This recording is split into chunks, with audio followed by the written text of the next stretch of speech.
안녕하세요, 망손입니다. 이번엔 모거 파일을 샅샅이 파헤칠 건데요.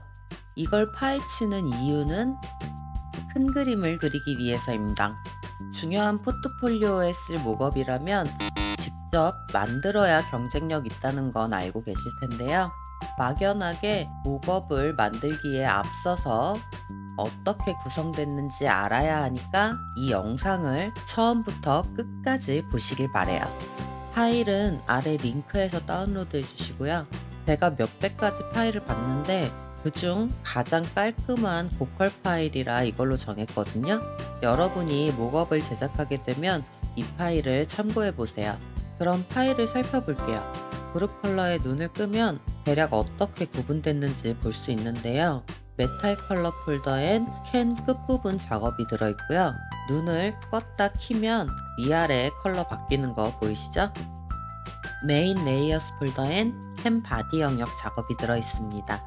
그럼 폴더를 활짝 열고 밑에서 위로 올라가면서 레이어를 살펴볼게요. 일단 모든 레이어의 눈을 껐고요. 하나씩 키면서 볼게요. 백그라운드 레이어 썸네일이 좀 다른데 이건 솔리드 컬러 효과예요.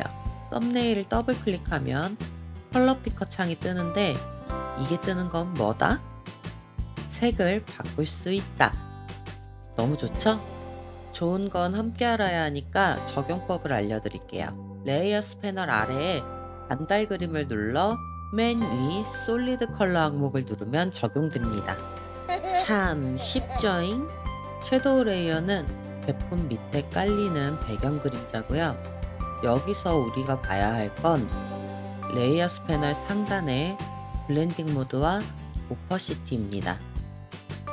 블렌딩 모드는 멀티플라이, 오퍼시티는 80%로 되어 있는데 이렇게 해놓은 이유는 백그라운드 컬러가 섀도우 레이어를 뚫고 나와야 하기 때문이에요. 백그라운드 색을 바꾸면 그림자는 그대로 유지되면서 색상만 바뀌죠? 만약 멀티플라이는 싫다면 블렌딩 모드와 오퍼시티를 수정해보세요. 다양하게 만져봐야 나중에 원하는 효과를 줄 수 있습니다. 캔 레이어는 목업 파일의 기본 오브젝트고요. 얘는 손댈 필요 없으니까 지켜주세요. 다크 레이어는 캔 바디에 적용된 그림자입니다. 레이어 마스크로 불필요한 부분을 가려놨어요. 디자인 레이어가 이 파일의 핵심이에요. 썸네일의 스마트 오브젝트 표시 보이시죠? 이곳을 더블 클릭해 디자인을 수정합니다. 리퍼 레이어는 캔 바디에 적용된 반사광인데요. 저 여기서 작업자한테 완전 감탄했어요. 포토샵을 상당히 디테일하게 쓰는 분이더라고요. 차이 보이세요? 좀 더 확실한 차이를 위해 이렇게 볼까요? 원본과 수정본의 반사광이 다르죠.